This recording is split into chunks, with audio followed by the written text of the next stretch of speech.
যুক্তরাজ্যের রাজনীতিতে বড় এক পরিবর্তনের হাওয়া বইছে।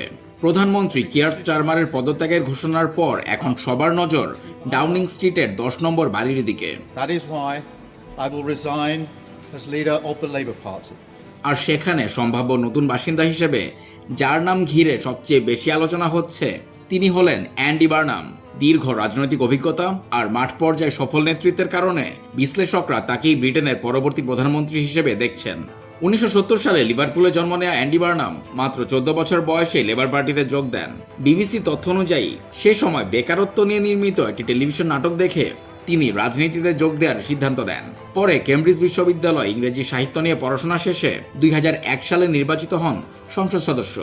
সংসদে প্রবেশের পর খুব দ্রুতই তিনি লেবার সরকারের গুরুত্বপূর্ণ মুখ হয়ে ওঠেন। টনি ব্লেয়ার ও গর্ডন ব্রাউনের সরকারে সংস্কৃতি এবং স্বাস্থ্যমন্ত্রীর দায়িত্ব পালন করেন।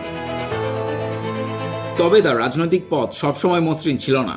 2010 সালে লেবার পার্টির দলীয় প্রধান হওয়ার নির্বাচনে এড মিলিব্যান্ডের কাছে এবং 2015 সালে জেরেমি করবিনের কাছে পরাজিত হন।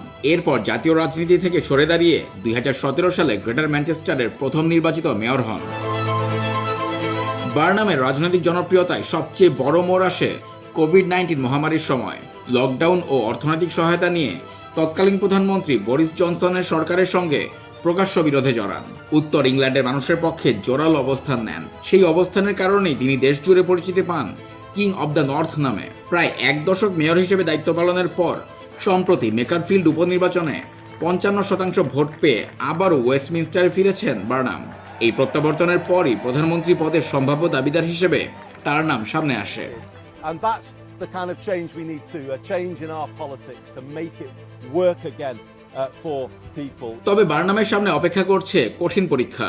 ক্ষমতার বিকেন্দ্রীকরণ আর আবাসন খাতে বড় সংস্কারের প্রতিশ্রুতি দিলেও সীমিত বাজেট আর দলের ভেতরের বিভক্তি সামলে তিনি শেষ পর্যন্ত ব্রিটেনের প্রধানমন্ত্রী হতে পারবেন কিনা সেটাই এখন দেখার বিষয়।